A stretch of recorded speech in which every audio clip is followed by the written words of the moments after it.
Harley Davidson. Jika kamu mendengar dua kata itu, kemungkinan besar yang terlintas di kepalamu adalah sebuah motor besar yang prestisius yang hanya bisa dimiliki oleh kalangan tertentu saja.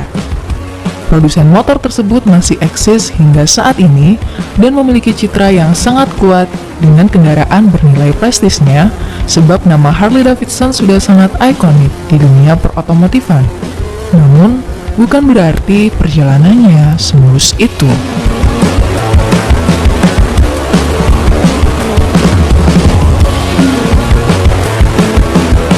Ya, perjalanan Harley Davidson hingga menjadi merek motor yang eksklusif hingga hari ini tak terlepas dari naik dan turun, pasang dan surut. Harley Davidson adalah produsen sepeda motor Amerika yang didirikan pada awal abad ke-20 di Milwaukee, Wisconsin.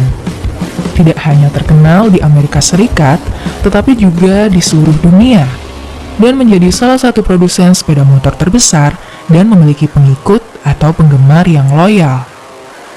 Perusahaan ini didirikan pada tahun 1903 oleh William S. Harley dan Arthur Davidson. Perusahaan Harley Davidson sempat menjadi penghasil sepeda motor terbesar di dunia selama periode akhir Perang Dunia I hingga tahun 1928. Siapa sangka, Harley Davidson punya sejarah panjang dalam banyak pertempuran penting. Sejarah mencatat, dalam beberapa pertempuran, motor Harley Davidson dikembangkan untuk bisa menaruh senapan mesin sehingga memudahkan tentara Amerika Serikat saat bertempur. Harley Davidson, terutama seri WLA, bahkan punya peran sebagai kendaraan tempur saat terjadi Perang Dunia I dan II. Sebanyak 90.000 unit diproduksi untuk keperluan perang.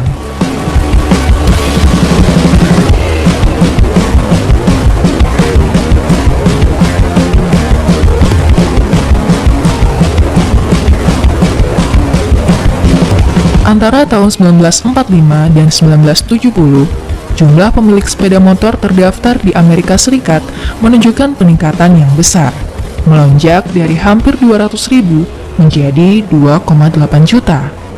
Ini dapat dikaitkan dengan perubahan ekonomi, preferensi pribadi pemilik mobil, atau keadaan keuangan saat itu dari mereka yang memiliki cukup uang untuk dibelanjakan pada kemewahan ekstra.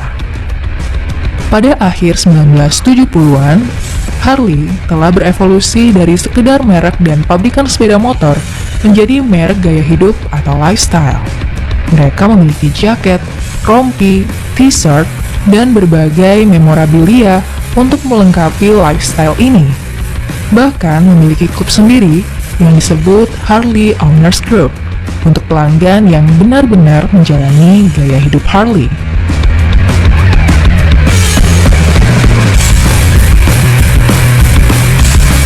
Menjelang tahun 1980-an, baby boomer menjadi makmur setelah periode resesi ekonomi yang telah berlangsung selama beberapa dekade. Harley Owners Group tumbuh menjadi per 90.000 anggota saat itu. Pada tahun 1984, perusahaan membuat margin keuntungan besar hampir 3 juta dolar. Hanya beberapa tahun kemudian, keuntungan tumbuh sebesar 1,3 juta dolar lagi, mencapai sekitar 4,3 juta dolar yang diperoleh. Harley Davidson terus tumbuh pada pertengahan 90-an dan melanjutkan kekuasaan supremasi ini hingga abad berikutnya.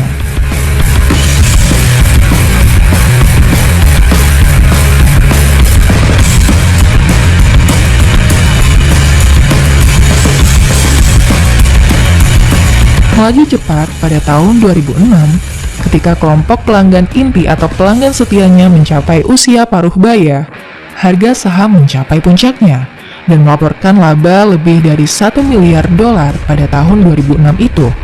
Namun, ternyata ini menjadi tahun terakhir yang sukses bagi perusahaan terkenal ini.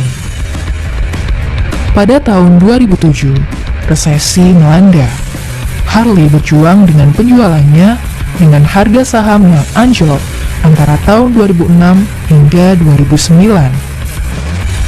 Sebelum resesi melanda, Harley telah mencoba memasarkan ke audiens baru dan lebih muda, termasuk sepeda berorientasi wanita, sepeda anak-anak, dan model hemat bahan bakar untuk mengikuti perubahan zaman. Sayangnya, waktu resesi benar-benar memusnahkan semua harapan yang dimiliki Harley untuk memperbarui dan memodernisasi pasar saat itu.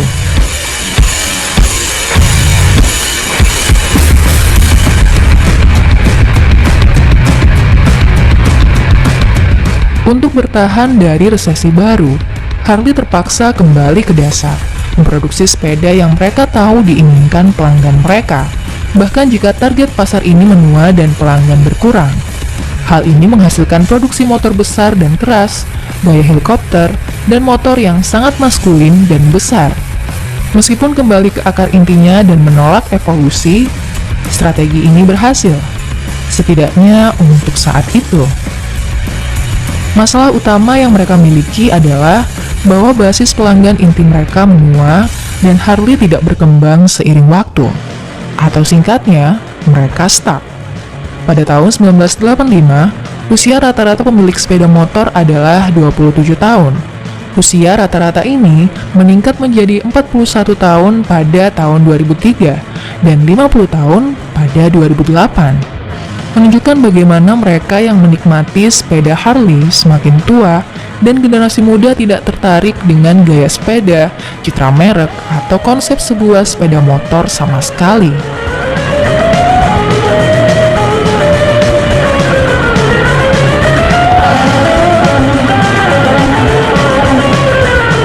Faktor kedua yang berperan dalam kejatuhan Harley adalah harganya yang mahal.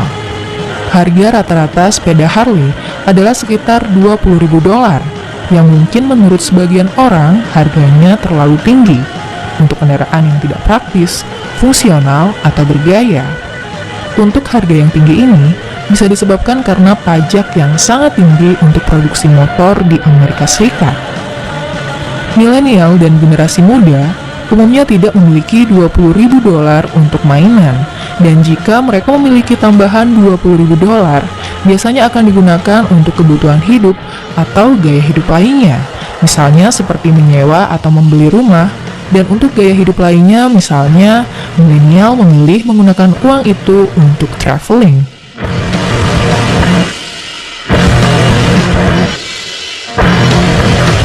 Masalah terakhir bisa menjadi campuran dari dua sebelumnya.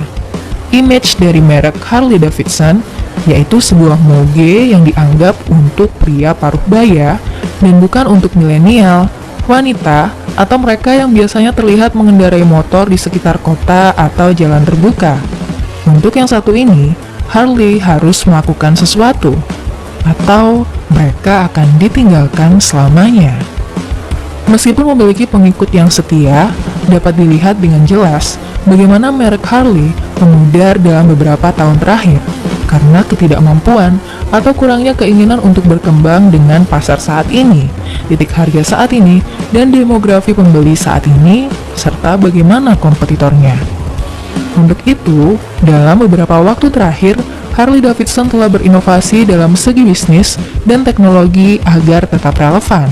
Misalnya, Harley-Davidson mendukung kostumisasi motor, membuat strategi jangka panjang agar penggemarnya tetap loyal, serta mengajak generasi baru untuk bergabung bersama menggunakan motor mereka.